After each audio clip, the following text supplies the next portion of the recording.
Take a listen as I reveal real life stories from the real estate trenches this week. Hi, it's Maria Quattrone, and I'm going to tell you a couple stories that happened this week in real estate. So, number one, I get a call from a seller who received a direct marketing letter from me about a listing of his that expired back in April, and he come to find out that he's an investor and he has a bunch of other properties that he owns. So I take a look at the listing. I have it right here. So 5802 Main Street. That's not the address. I'm making that up. But property has been on the market for 108 days. This time on the market, it's been on for 35 days. They listed at 320. Now it's down to, then they reduced to 300. Now it's down to 299.99. That's a dump price. And so here's the issue I have with the listing. Okay. One, it's vacant and it's a rehab. So what could have been done with that? Well, virtual staging does a lot for a property that's vacant. It shows the buyers where the furniture is going to fit, right? Virtual staging. Okay.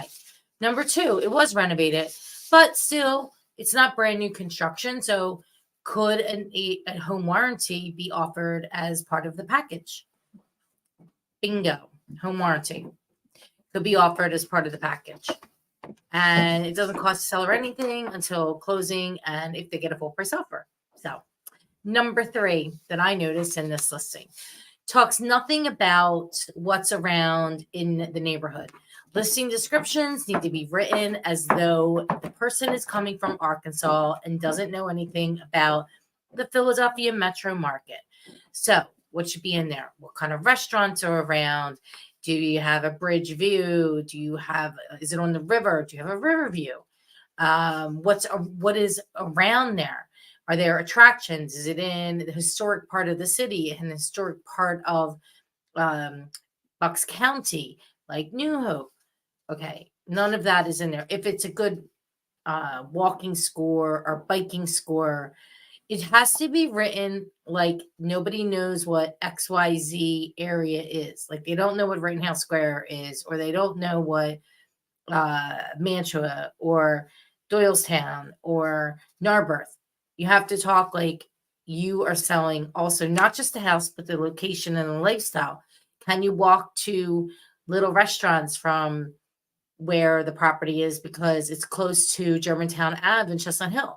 So none of that's on there. Okay. That was number three. Number four, in this particular case, this property is in the CRA area, so Community Reinvestment Act, and it qualifies for special financing, which would save the buyer an extreme amount of money, up to 1% under the prevailing rate. And it also allows the buyer to put down 3% conventional, no FHA. So this property qualifies for it, and that also was not in this listing at all. And number five. So there are closing costs that some banks will provide. Actually, our mortgage brokerage company, with one of the lenders that we work with, they are supplying for qualified individuals $5,000 towards closing costs, $500 appraisal, and a $500 home warranty, that all of which can be in the listing description. So when I did I analyzed this, I was like, well, does the listing get the proper marketing you need it? And I would say, no, it did not. Did not get the proper marketing. Story number two, and I'm going to make this quick. Another seller calls me.